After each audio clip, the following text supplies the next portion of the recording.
নেতৃত্বকালীন কারণে আমার ওজন অনেক বেড়ে গিয়েছিল। সেই ওজন কমবার পর আমাদের দেশের ডিজাইনাররা আমাকে তাদের মডেল হিসেবে আমার সাথে কাজ করবার আগ্রহ প্রকাশ করেন এবং সেই কাজ আপনি যেই কথাটা বললেন যে নানা জায়গায় কাজ, এখানে আসলে এখন আমি 2005-এ আমার পেশাগত অভিনয় জীবন শুরু করেছিলাম সিসিমপুর দিয়ে। অনেকবার বলেছি, আপনারাও সবাই জানেন। সেই 2005 থেকে আর কদিন বাদেই 20 বছর হবে। এই 20 বছরে সে প্রথম বছর থেকে এই বছর পর্যন্ত আমি শুধুমাত্র অভিনয় আর মডেলিং ছাড়া আর কিচ্ছু করিনি। আর কোনো কাজের সাথে কোনো কিছুর সাথে আমার কোনো যুক্ততা পাওয়া যায়নি। কারণ আমি যখন পেশাগতভাবে কাজটা শুরু করি তখনই আমি সিদ্ধান্ত নিয়েছিলাম যে আমি অভিনেতা এবং মডেল হিসেবে কাজ করতে চাই। আমি যতদিন বেঁচে আছি, সুস্থ আছি, আমি একজন অভিনেতা এবং মডেল হিসেবে কাজ করে যেতে চাই।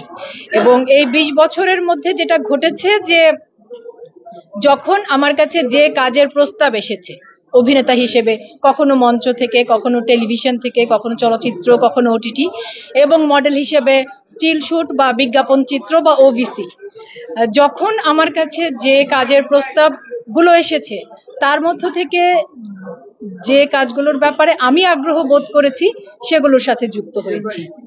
তো এভাবেই কাজ করছি গত 20 বছর ধরে, যতদিন বেঁচে আছি এভাবেই কাজ করব।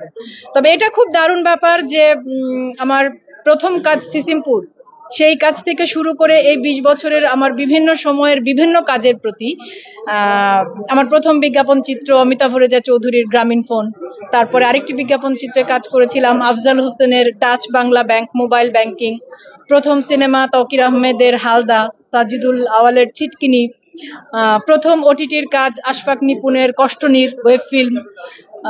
তো মানে বিভিন্ন সময়ে আমার বিভিন্ন কাজ, বা আপনারা জানেন যে আমি একটা সময় সংগঠন, এবং এই পুরস্কারের আয়োজনটাও বহু পুরনো। আমি যদি ভুল না করে থাকি এবার বোধহয় 25 বা 24তম আয়োজন হচ্ছে, 23তম। হ্যাঁ, তার মানে একটা সংগঠন একটা আয়োজন 23 বছর ধরে করছে, এটা কিন্তু বিশাল ব্যাপার, বিশাল ব্যাপার। তো আমার অভিনন্দন সিজেবি মানে সিনে জার্নালিস্ট সাংবাদিকতার সাথে যারা যুক্ত তাদের সবার প্রতি, এই সংগঠনের সাথে যারা যুক্ত তাদের সবার প্রতি, এবং এই আয়োজনে আমি প্রথমবারের মতো মনোনয়ন পেয়েছি। তারা আমাকে, জুরি বোর্ড আমাকে মনোনয়নযোগ্য মনে করেছেন। তারা আমাকে বেস্ট অ্যাক্ট্রেস পপুলার ক্যাটাগরিতে মনোনয়ন দিয়েছেন এবং আমার ধন্যবাদ সবার প্রতি। প্রতিটি কাজের জন্যই আমি দর্শকদের যে ভালোবাসা পেয়েছি, আমার পক্ষ থেকে সবার জন্য ধন্যবাদ আর ভালোবাসা ছাড়া বলবার আর কিচ্ছু নেই। আচ্ছা, আমি তো ওই যে বললাম শুরুতেই আমি সিদ্ধান্ত নিয়েছি যে অভিনয় এবং মডেলিং আমার পেশা, একই জায়গায় আমি আছি। যতদিন আমি বেঁচে আছি, বেঁচে আছি এবং সুস্থ আছি, ততদিন আমি একইভাবে কাজ করে যাব। তো এটা আমার ইচ্ছা। তো সেই কাজ কারো ভালো লাগবে, যার যেটা বেশি ভালো লাগবে সে বেশি প্রশংসা করবে, কারো ভালো লাগবে না, কারো ভালো না লাগলে সে সমালোচনা করবে। এটাই স্বাভাবিক। কাজ থাকলে প্রশংসা থাকবে, সমালোচনা থাকবে, দুটোই থাকবে, সবারই থাকে, এটাই নিয়ম।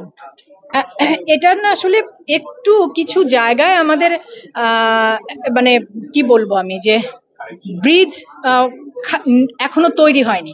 যেমন আমাদের ইন্ডাস্ট্রিতে র্যাম্প মডেলিং ফ্যাশন শো বলে একটা সেক্টর আছে, এবং আপনারা জানেন যারা র্যাম্প মডেল হিসেবে কাজ করে তারা বিভিন্ন রকমের মানে আমাদের ইস্টার্ন পোশাক, ওয়েস্টার্ন পোশাক, সব রকমের পোশাক পরে। কিন্তু সোশ্যাল মিডিয়া না থাকবার কারণে এগুলো সাধারণ মানুষরা ওভাবে জানতে পেতেন না, যে ঢাকায় র্যাম্প শো গুলোতে মডেলরা কেমন পোশাক পরে বা ডিজাইনাররা কেমন পোশাক ডিজাইন করে। আপনি যে প্রশ্নটা করেছেন আমি বুঝেছি যে ধরেন আমি যে কটি শুট গত 2 বছরে করেছি, প্রত্যেকটি ডিজাইনার আমাদের দেশি ডিজাইনার, আমাদের দেশে প্রতিষ্ঠিত ডিজাইনার হিসেবে তারা কাজ করছেন, এবং বেশিরভাগই নারী। নাজিয়া হাসান, সাফিয়া সাথী, সামিনা সারা, তাসমিত আফিয়াত আর্নি, সানায়া চৌধুরী,